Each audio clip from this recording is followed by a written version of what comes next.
Okay, welcome everybody. Today we're looking at Mindhunter episodes 5 and 6. If you're interested in this TV show, I can recommend the exercises which I have written, which have all of these phrasal verbs in there. These are all phrasal verbs and these are all phrasal verbs. So if you would like to do some grammar and vocabulary exercises and comprehension questions and discussion questions for all of these episodes, please go to my website. I'll put some links to my website on this video later. It's a live video, so I can't do it now. But I will put some links so that you can go to my website. It's skypelessons.com, skype-lessons.com. And it's available for £6. That's all 10 episodes of Mindhunter. And there are plenty of other TV show lessons there as well. I recommend the £10 one with Sherlock episodes because there are 48 episodes in that book. So if you're looking for lots of new vocabulary, that's a good show to do as well. But Mindhunter is fantastic for advanced phrasal verbs. And if you've been watching the advanced phrasal verbs lessons that I've been doing, which accompany the Cambridge University Press book by Michael McCarthy and Felicity O'Dell, you'll see that these phrasal verbs are all from that advanced phrasal verbs book. They all come up in that book, or most of them crop up in that book. And so I hope you can see how important these phrasal verbs are. They're incredibly important. If you want to sound fluent and natural in English, you need phrasal verbs. You can't ignore them. If you ignore them, you're ignoring English. Now, if you put something away, that's the first one we've got today. Nice, easy one to start with. It just means put something in its place. So if I have a book just sitting around, I've got the King's English here. It's an excellent book. I recommend it. But if I've just got it lying around and I put it away, I go and put it in my bookshelf because that's where the book lives. That's its place. So when you put your clothes away, you put them in the wardrobe. So basically you're tidying up when you're putting things away, but there is a difference, of course. You tidy up your room, but you normally put your things away. You put your clothes away, you put your books away. I suppose you can, in formal English, you could say I tidied my books up, but that would be quite informal. Normally it's tidy your room up, or tidy up without an object. This one's quite often intransitive, just no object. I tidied up, but I put my clothes away.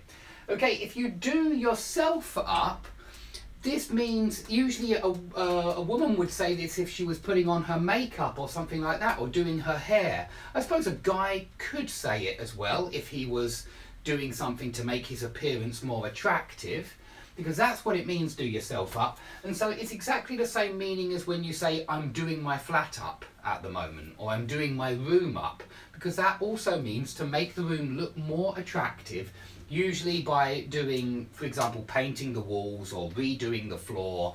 We are doing up our house this year because we haven't done anything to it since we moved in. And so we would like to do up the whole house. We need to do the ceilings, do the floors, do the walls, especially the bathroom and the kitchen. So we're doing our house up. But if you do yourself up, you make yourself look more attractive. But don't forget the other meaning of do up, which is very, very useful.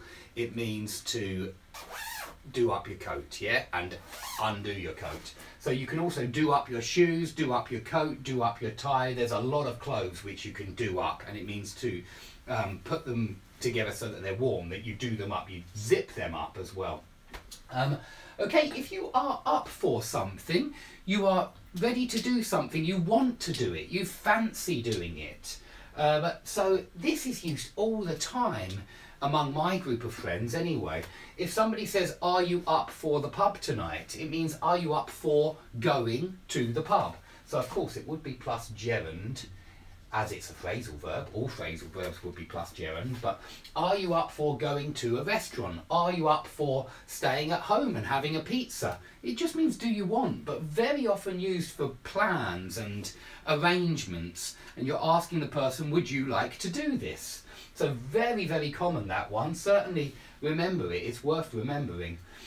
Okay, if you confide in someone, you tell them your secrets. You tell them all of that kind of information which you have, which you wouldn't tell everybody because it's private, it's personal. But sometimes you'd like to talk something over with a cousin or a friend or a very close friend usually, and then you confide in that close friend or relative. Very similar to turn to someone.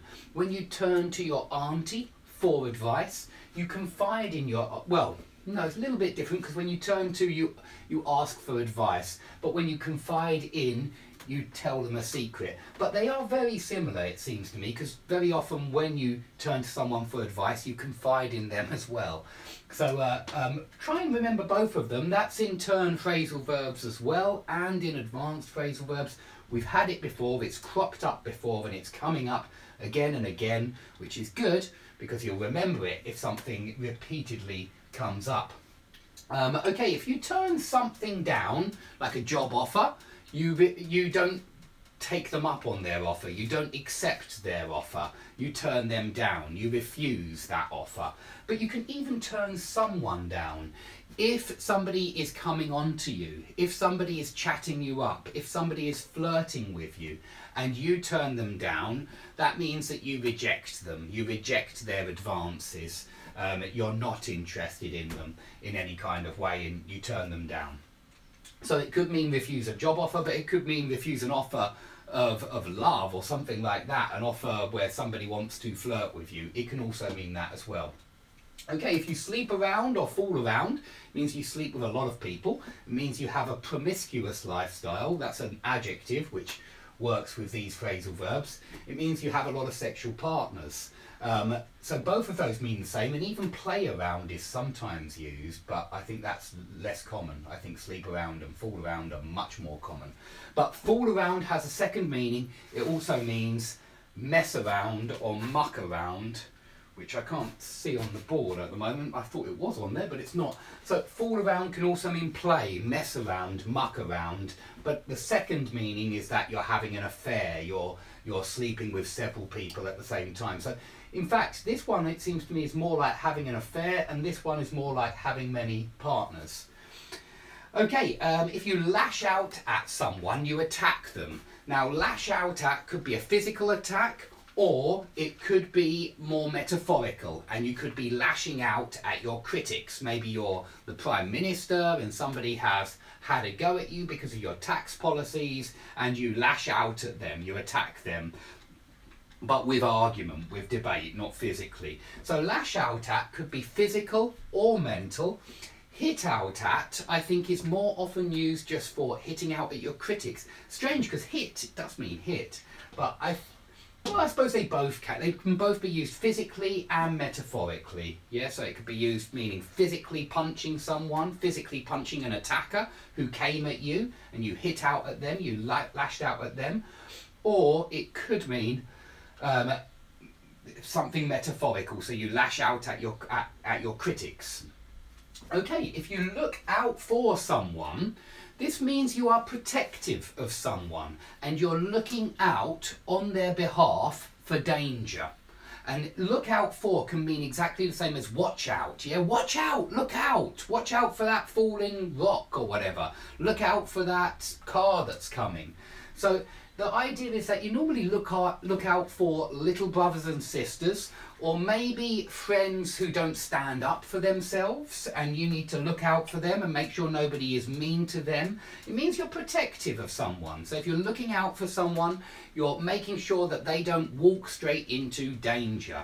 You're making sure that they have that their life is protected in some way. So normally little brothers and sisters and friends who perhaps need help, who perhaps need protection. Okay, if you flunk out of college or flunk out of university, exactly the same as drop out of university. And this one came up in Mindhunter. I can't remember who flunked out of college, but I assume it was one of the serial killers.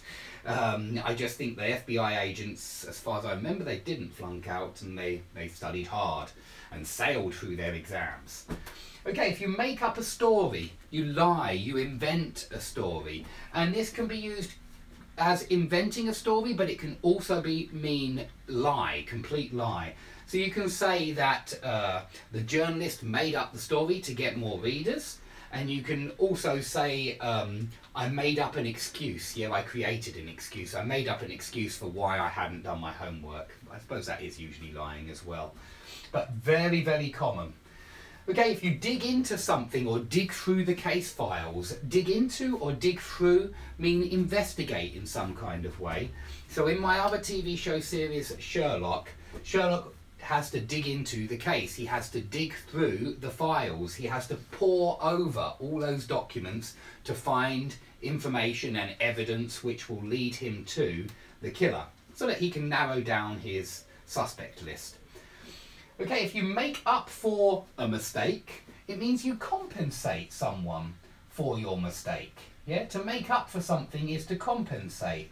So if you've offended your wife or girlfriend in some kind of way, in fact, I'll say it more English way, if you upset your wife or your girlfriend, I think offended is very often used by my students and it's rubbed off on me, unfortunately. But I don't think we often do say if you offend someone. If you upset someone, to make up for your mistake, you might buy them a present. So if you upset your girlfriend, you maybe buy her some flowers to make up for your harsh words or your biting comments. Okay, if you sniff someone out, this came up in the last episode, the Mindhunter 3 and 4, I mean. You find them. Sniff means, and a sniffer dog has to sniff out the drugs or the weapons. And so these two FBI agents have to sniff out the serial killers, find out where they're hiding, find out what they're doing. Okay, let's go straight on to number 6, where we've got more phrasal verbs, and then I'll do the other words afterwards. Now, if you sleep on something, normally used like sleep on it as a command, and it certainly was in this episode as well. The FBI director offered someone a job and they didn't want to take the job. They wanted to turn him down or turn it down. Yeah, they wanted to turn him down. Wendy, it was Wendy from the TV show. She wanted to turn him down, and the FBI director said, don't rush your decision. Don't make your decision too hasty. Sleep on it. And that's what sleep on something means. It means put off a decision. Give yourself a few more days to make the decision, because it's a big decision to make, and so you don't want to make the decision too quickly. You want to be cautious, and so sleep on it and have a few more days to make the right decision.